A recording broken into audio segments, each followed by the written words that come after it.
absorb the extra costs and watch their profits disappear or pass those costs along to consumers. Either way, American businesses lose their competitive edge. While their European counterparts are receiving goods smoothly and cheaply from China, US companies are stuck in a cycle of delays and extra expenses. The very policy meant to protect American interests is instead putting its businesses at a severe disadvantage in the global marketplace. Consider a company like a major US furniture retailer. Their entire supply chain was built around containers arriving from China on a predictable schedule.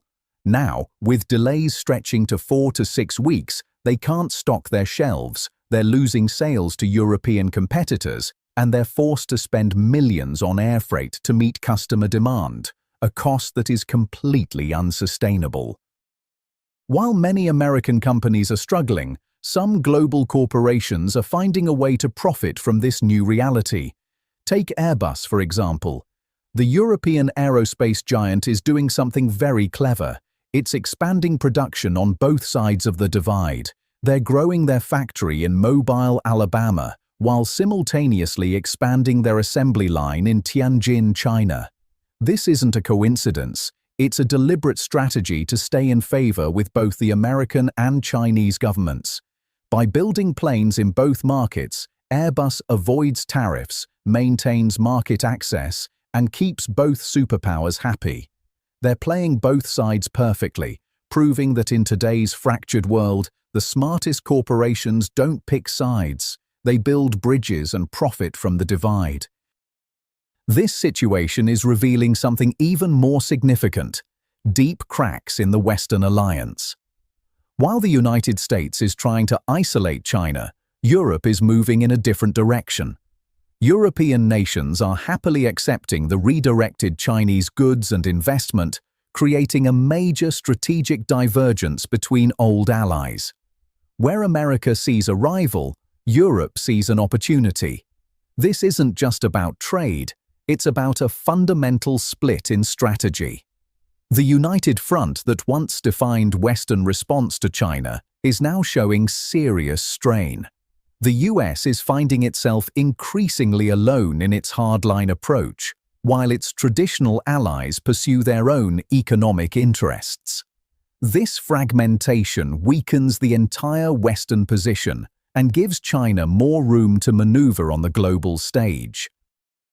When we look at the full picture, it becomes clear that the US tariff move represents a major strategic misstep.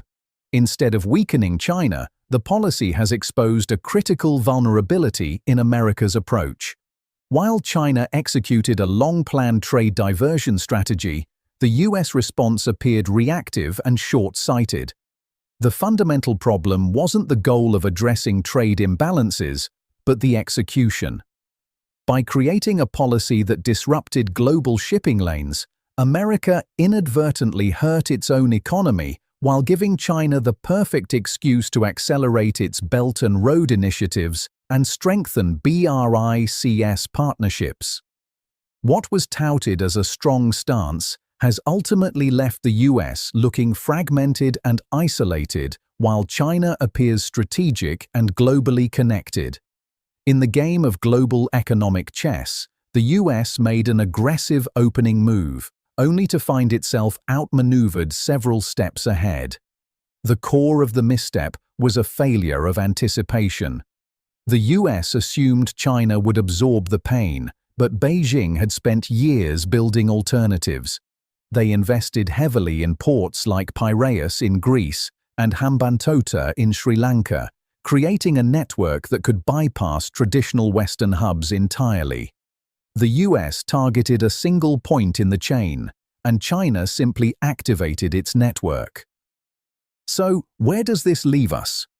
We're now facing a new global economic reality, one defined by fractured alliances and competing trade blocs. The old system of unified global trade is giving way to a divided landscape where countries and corporations must navigate between American and Chinese spheres of influence. For businesses, this means having to develop dual strategies and supply chains. For nations, it means choosing between alignment with American policies or accessing Chinese markets and partnerships. And for everyday people, it likely means higher prices and more economic uncertainty. The US tariff blowback has accelerated this fracture, proving that in today's interconnected world, economic weapons often backfire, and the path to prosperity lies not in isolation, but in smart engagement and adaptable strategies.